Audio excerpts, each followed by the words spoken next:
The following's intended solely for the use of those with a sense of adventure. I'm shaking the dust of this town off my feet, and I'm going to see the world. This is Travel with Hawkeye. Here's your host, Mark Hawkeye Lewis. So a few weeks ago on our podcast, we had comedian Bert Kreischer, who's also on the Travel Channel, who was for a very long time.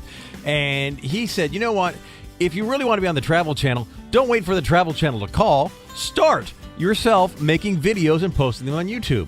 And so our guest today on the Travel with Hawkeye podcast actually did that quite some time ago and now has millions and millions of views and some of the funniest and best travel videos that I've seen out there. I'm a big fan of his. And the website's called woltersworld.com. That's where you can find all the videos that he makes. And there's quite a few of them. And they kind of have a different take. So I thought, you know what? We got to have this gentleman on our podcast. So joining us is the host of Wolters World. And I guess my first thing to say to you is, your name is not Walter, is it? No, it's Mark, just like you.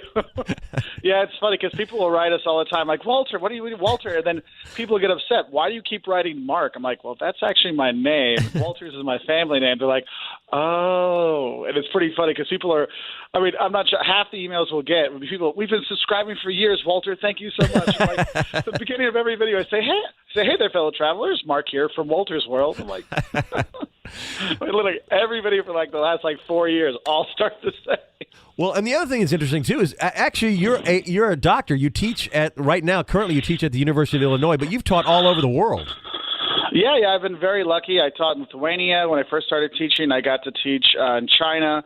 I've taught in Germany. I've taught in Austria. I've taught all over the place. In Portugal, I did my PhD. It was really a great experience to be able to teach around the world and meet students around the world because it gives you a different perspective because students are similar in their ways of, I don't want to get up early, I don't like homework, but then how they work and stuff like that is very different. So it kind of lets you understand the culture a bit better. So it's kind of a cool thing. And the thing also, too, I think you'll agree, there's a little bit of, well, I would say there's a vast difference between traveling to a country and living in a country. And you've got the chance to do that, and you can pass along tips about, hey, what you need to see and everything, because most of us get maybe a week. We'll get to be in Portugal. Yeah. But you've got to, what a great experience getting to live all around the world. Yeah, no, it's been wonderful. I mean, I spent 5 years in Portugal. I spent 3.5 years in Lithuania, 2.5 years in Germany. I mean, I've spent semesters in Argentina and half a year in Brazil. It's really giving you a chance because when you go and travel as vacation, you only see the best. You see all the wonderful things. But here's the thing is, no one likes going to wait for the cable in the U.S. Well, guess what? You have to get your cable or your internet in Portugal or in Lithuania or something like that. And that sucks there, too. I mean, it's just one of those things like, hey, you know what? Paying taxes, not fun anywhere, okay? But when you live there, you have to deal with these things. And a lot of people forget that. And that's why I'll talk to a lot of students, and they're like, well, I want to go work abroad. I want to work abroad. I'm like, okay, well, working abroad is cool. You know, You do get to have your beer in Berlin and your pizza in Rome, but you also have to deal with, trying to find a time to get the cable person to come, or try to figure out a time when you get sick when you go abroad. I mean, it's a lot more complicated than a vacation. And also, you're getting an apartment versus a hotel that takes care of you. So there's a lot more cost, but the thing is, it makes for a much more richer experience when you live there because you really understand the culture versus understanding what it means to be a tourist. Yeah, and you kind of portray that in your videos. So first of all, I got to ask you, the first thing I really got to know is, how did this get started for you? How did you start doing these videos? Which, by the way, if you're not familiar with Wolters World, over 10 million views. That's impressive. Well, actually, it's 100 million views. 100 million views? I'm that far off? Yeah. Yeah. Oh, you know what? I actually have it written down right. I read it wrong. It's okay. Yeah, no, we actually hit 100 million views this week, which when I started out, I was like, oh, my God, I never thought something like this would happen because I'm a Husky fellow, and I never thought a Husky fellow could get so many views, and we've had so many great supporters and people watch and comment. It's been fantastic, Yeah, there's an occasional troll, but, I mean, overall, it's been fantastic support we've had over the years. So it's been a fun road, but it really started out, I remember exactly how I really decided I want to do these videos. I want to help people travel better. I was in Italy, and I was doing my PhD in Portugal, so I had some time off. So I went to Italy to go study Italian for a month and stuff like that, and I got this guidebook. And this guidebook I bought at the airport, and the first city it had, it wasn't in alphabetical order. So I'm like, oh, the first city must be pretty important. So I'm reading the guidebook, man, this city looks fantastic. It sounds great. And I show my friends in Italy, they're like, man, I've never heard of this town, but it sounds cool. You go for the weekend, or you go and see it, and then we'll go for the weekend together. We'll let you know. And so I go there, and the palazzo's closed down, and the museum's like, not worth seeing. And it's just like, I'm like, wait, the guidebook made it sound so fantastic, but it wasn't that great at all. And then I kind of realized some of the things that always bothered me about travel books and guidebooks and sometimes the blogs out there is everyone makes everything sound so fantastic. Like every city is the Paris of the North, the Prague of the West and stuff like that. And you're like, wait a minute, not every city is really worth visiting, or if there's good parts of every place, but there's also bad things you got to think about. Like the number of tourists that complain that you have to pay for the bread and cheese in Portugal, that upsets you. Like, but if you knew about it, hey, it wouldn't upset you because you're prepared. And so I kind of thought about it, and I'm like, man, think of my friends. Like you were saying, people get a week off of work. Maybe it's your one time you get to travel to Europe in your life, or maybe like once a decade or something like that, and you go for 10 days. And you read this guidebook, and it says this place is fantastic. You go, and it's a horrible trip. The city, there's nothing worth seeing. It's not really that great. You kind of go, I just wasted 10% of this trip of my lifetime because a guidebook wasn't honest with me. So we've always focused on making honest travel advice. We started with doing videos on 5 things you'll love and hate about going places. And so sometimes the hates aren't like real hates. It's more like things that are going to annoy you, Yes, yeah. And then we kind of went from there. Then it was like fun culture shocks. We go like, there's a whole set of videos on 10 things that shock tourists when they go someplace. And then we started to go into, things you don't do when you go to travel places. And so we try to put it out there like this honest, like not just vibe, but honest advice, so then people are better prepared. Because people don't follow me to see me do backflips off a cliff into a pool or drone footage. We're there to help people travel better. It's like, look, I want you to go. If you're taking your family to Rome, I want you to be prepared for that. So when you go, you can have the best time possible. You can be safe, and you can enjoy the culture a little bit better. So it's more like a reportage of what's going to happen, and it really helps people out. And that's one thing that's really driven us over the years is just knowing how many people we've been able to help, and it's been really, really great. Yeah, and I will say this too. What I really do enjoy your videos, and at first glance, you might not get this impression, but you really are a very positive person, and Yes. and your videos are fun too. This is not, hey, downer, this place is going to suck. No, it's like, hey, just a couple things just to look out for, so you can have a fabulous time on your vacation. Yeah, because the thing is every town, every town has some redeeming value. You can find that. And that's one thing I do like about the travel books is because they do find, here's the good things for you to do. And I think that's a really positive thing. But if you're prepared for the bad as well, it just makes it much more, you're more prepared for it. So it's not a disappointment. It's something you kind of expect. It's like, oh, I was looking out for that. It's like, if you're on Las Ramblas in Barcelona, there's going to be a lot of pickpockets there. So you're prepared. So you don't get pickpocketed. Or you're like, oh, I caught that guy trying to get me. You feel better about it than the shock of where's my wallet. Yeah, yeah.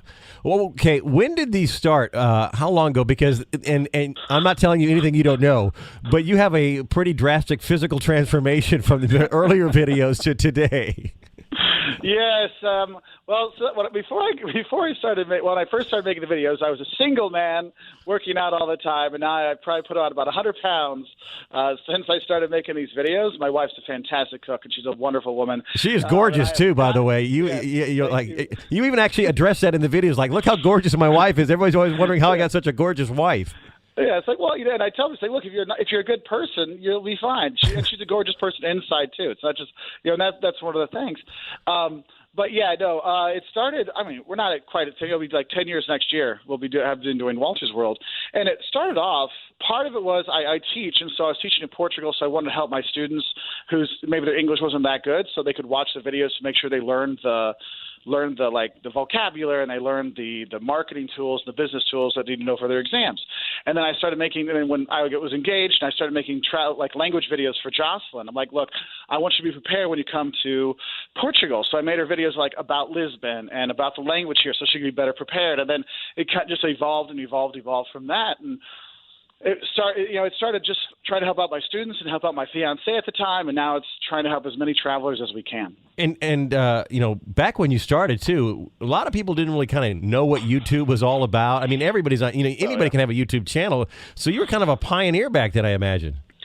Yeah, if I think back to it, I wish I would have invested the time to figure out how to edit videos because I had no idea what I was doing. I didn't have a tripod. I would put my little point and shoot camera that filmed at like crappy, pardon my language, at bad resolutions, and I would just put it like on a rock. and I push record, and then I talk to it, or I'd squat in these weird positions and stuff like that to make sure I could get there. And my friends used to always make fun of me because they're like, dude, just get a tripod. I'm like, I don't want to carry a tripod around. I'll look like a tourist. I'm like, dude, you are a tourist. It's okay. And so over the years, I did upgrade. I got a tripod that fits in my backpack, like my little backpack. I'm like, okay, that's fine. Because I don't want to have you don't want to have all the bulky equipment, because then you start looking like a target and a tourist instead of just a tourist that's enjoying stuff. So I have, we use a Sony Alpha 6000, which is it's like a normal camera, not this big, huge lens stuff. So I can just pop it on my tripod, put it up there, talk for a little bit, on Los Aranzos or outside the Coliseum, fold it back up, back in my backpack. I'm just a normal tourist again. And that's really helped us to like kind of get people to act normal when they're going by, versus when there's a big TV camera or something like that. People are like, oh, what's going on here? Here they're like, they kind of look at me, what's this fat guy doing? Like, why is he talking to his camera? And the funny thing is, there's been a couple times the police have come. Once was actually where my grandma's from. I was filming in their town square, and so you got the tripod up, and the cop comes up and he's like, hey. I'm like, hey, how's it going? He's like, yeah, I got a call about a crazy guy talking to himself on the square. He's like, I know, man, don't worry about it. But I had to fill out all the forms. Oh my God! I'm not crazy. Here's my ID. And it was hilarious because I'm like, all right, no problem. But then, we were in Beijing and we were filming there, and a guy came up to us in his uniform, like, I'll stop right now. He's like, no, you can go ahead. It's okay. I'm like, oh, no, I'm fine. I don't want any trouble. I'll gladly walk away. It's okay. I was actually going to ask you about that too, how you filmed this, because I was wondering if you did it on an iPhone, which the resolution on iPhone is so much improved in the past 10 years. And if your wife held the camera, because whenever I've made travel videos myself, my wife has a very short span of attention when it comes to my projects. Like, are we done now? I was like, I'd really like to do another take. That was good enough. Hey, I think our wives are related. Because I know, because that's another reason why I have the tripod. Because Joss will hold the camera, and it isn't like a light camera. So she's like, I can do about a minute holding this, and I got to put it down. So when she's doing the ones where like kind of walking around, it'll be like 30 seconds here, then another video part like a minute there, and stuff like that. That's why I'm like, look, for the tripod, I can put it up. She can play with the kids, or she can do her thing, and I'll do my thing. Because now a lot of times when we travel, I do my research before we go. But the thing is, I don't write everything before we leave. I have my ideas. Yeah. But I say, look, let's go and explore to make sure, not maybe to confirm, but also look and say, what's my real experience? Then we kind of put our own feel on things. Like, look, this is, it's funny. Like, you'll read, there's a town in Brazil. You go to Mariana, and there's like a train from Ouro Preto, and every guidebook's like, it's a half-hour delightful train ride. I'm like, I've been on that train before. I don't remember it being a half an hour. I get on so we were back in Brazil a couple of years ago. At Ouro Preto, like, oh, we've got to go. I'm like, it's not. She's like, well, I was like, oh, it says half an hour. I'm like, honey, it's not. It's not. We get on the first thing you say, welcome to your 1 hour and 10-minute trip to Mariana. I'm like, see, I told you. It's not always that way. And so we've had a fun time. Learning from each other and working with each other. And Jocelyn started to do more videos now. She's just very camera shy, because she's like, why doesn't she get on? Because she speaks very well. She's very well spoken. She's very well read. She can talk about all kinds of great stuff, but she just, more camera shy. She's like, Mark, that's your thing. You do that. I'm okay with it. I'll do it sometimes, So it'll be, 10 videos for me and then one video for her, which I think works well. Well, you were saying, too, how you started this when you were single, and now you have kids who you travel with, and that's kind of the interesting thing to me also, is how much your kids are all part of this. Yeah, and that's the thing, is a lot of people will say, oh, you're a family blogger. I'm like, well, my family's with me when we do this. The travel advice we give is for any kind of travel. Yeah. That's one thing. Like, our logo is a guy standing next to a train, and the thing is, it can be anybody. It doesn't matter if you're rich or you're poor, you're a backpacker, you're a family, you're all taking the train. It's kind of like a great equalizer. So we're trying to help all travelers out there. And so some people are like, oh, well, you just focus on family stuff. I'm like, have you watched the videos? Like, we do have some videos talking about how to pack a carry-on for kids and how to deal with screaming kids on a plane and stuff like that. But most of it's just general travel advice. And sometimes the kids are running the background. And yes, in our B-roll, Liam will pop up every so often. Yeah. And Caleb, because that's how it is. And what we try to do is we want to show people that you can travel with kids. because I can't tell how many times that, like, people will like post a picture of, oh, we're pregnant, this is my last trip until they're 18. I'm like, no, you can travel with your kids. I mean, Liam, our youngest, was born abroad, and he was traveling. His first trip was at 6 weeks, and Caleb, he was born in the U.S., and his first trip was to Arizona at 6 weeks. Like, we started them early. And if you start early with your kids, for them it's normal. You know, that they're used to doing the travel, and our kids travel better than a lot of adults. The thing is, it's more it's more that people are scared of it. Like, I don't want to deal with it. It just seems too scary, and I'm just going to give up with traveling because of kids. And I'm like, that's the silliest thing, because I've seen a lot of places in the world. But the thing is, I go back and see places again because I want my kids to see it. Yeah, I've been to Wales before. I've been to London dozens of times. But my youngest, he never been to Wales, and he never been to London. I'm like, no, we need to go. I want you to see this. I want you to see the Tower Bridge and stuff like that. You know, and we went there, and he was like, oh, it's the bridge for the movies. And then he got really excited because there was a write-up about all the animals that used to live in the Thames. He's like, oh, did you know this animal was here and this animal was here? I'm like, I did not know that. And you get that kind of like happy burst. It's like seeing it again for the first time. And that's one of the greatest things about traveling with your kids. So I always tell people, look, take the kids. If you don't want to take the kids, that's okay, but just know that you don't have to leave the kids behind. You know, I always feel that they add more to the trip, because then you also have things you talk about. Because think about it. If you're traveling with your kids, you have stories. We talk about, remember when you were eating frog legs in France with Caleb and Liam, remember, you know, or Caleb, like, remember when you cracked your head open in Portugal? Oh, yes, I remember that. Like, we have stories to talk about. And we actually will travel with my parents or my in-laws, and so the grandparents travel with us too, and so there's stories. So it's not just, remember when we made cookies and how was school? It was, hey, remember when we were in Germany? Remember when we were in Brazil? Remember the wedding we went to in Sao Paulo? Like, they have more to talk about, so it makes for more, like, enriching conversations. And I know with my parents, because like my parents, we didn't travel at all. Like, our vacations as a kid, where we went to Ohio. You know, we went to Cedar Point in Sandusky, Ohio. I went to Cedar Point as a kid. Yeah, that was our vacation every summer. Yes, ours too. Ohio and Sandusky. And so my parents never really traveled abroad for fun. I mean, my dad would do it for work. My mom, they didn't do it for fun until I was actually doing my master's in Germany. And then they go, this is pretty nice. And so it actually brought my parents and I closer together, all this traveling. So now we talk about our trips, and it's kind of like when you talk, like if you're older and you have adult kids, you're kind of like, yeah, it's really nice to hang out with my adult kids and really talk to them and have an enjoyable time with them. It really helps for those things, because I'm going to go see my mom this weekend, and you know, we're talking about a trip that her and I are going to go on together to find out about our Scottish heritage. And so it's really kind of a great thing. So I always tell people, look, don't leave the kids out.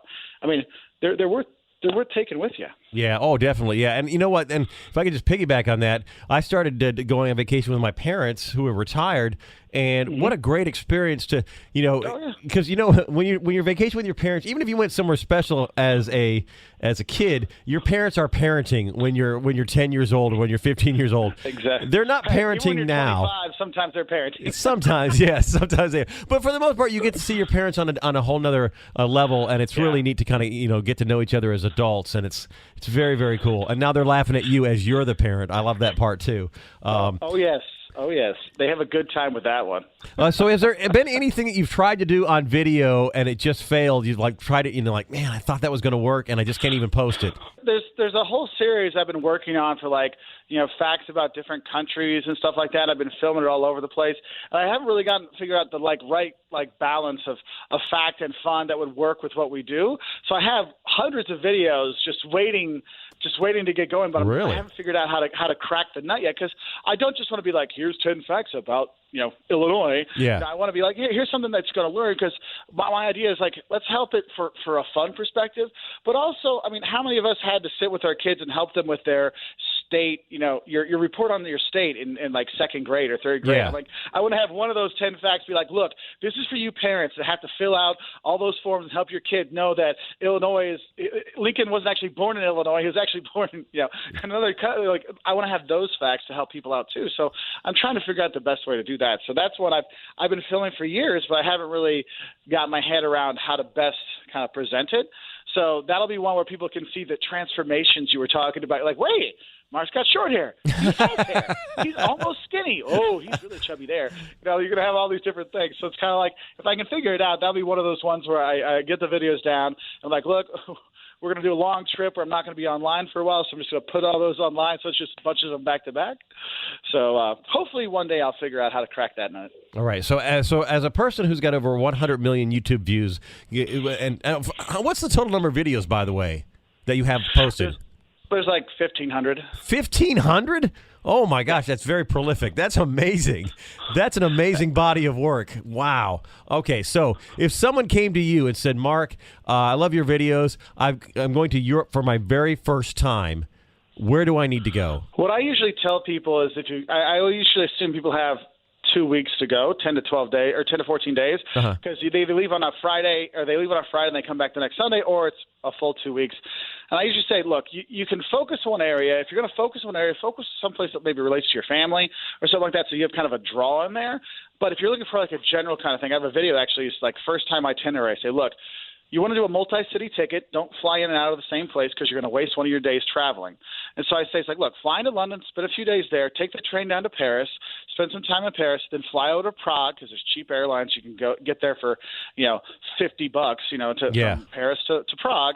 See that, then go from Prague to Rome, and then fly out of Rome back home. Because that gives you, 4 days in each one of those, 3 to 4 days in each one of those spots. So you can get a taste of it and such different kind of cultures. Each one of those, that gives you an idea. It's, hey, where am I going to come back to? That's why when people take tours and stuff like that, people sometimes make fun. They're like, oh, well, you're seeing stuff so fast. I'm like, yeah, but it gives you kind of a feel. So when you decide, I want to come back with my family, I really enjoyed my time in France. I want to go back to France and spend, a week in Normandy because I saw it on that trip. It gives people like a taste, and then you know what works best for them. Because sometimes it's like, I don't like the too many tourists in Rome, so maybe I'm going to a place that's a little bit less touristy. So there's those things. But my go-to 2 week ones: London, Paris, Prague, Rome. Very nice, very nice. You know what? I just got back from Budapest, and I was watching your video on Budapest, and that's an old one. Yes, and it was like I was thinking, man, you picked the worst time. You're standing in the snow on top of the castle, overlooking the Danube, and I thought, ooh, man, I'm so glad I went when it was like nice and warm. Yeah. Well, yeah, and after I filmed that, my oldest, who's 12 now, he was 3 in that video. 4. Yeah, no, he's 3. I'm carrying him, and while we're on the way home, somehow his galoshe, his boot fell off his foot. So we get back to the hotel, and he's got one boot because he's totally asleep. And I'm like, oh, man. So we're like, okay, because we still had to go from Budapest to Vienna, Bratislava. We had a bunch of other stuff to go through. I'm like, well, it looks like we're shoe shopping tomorrow.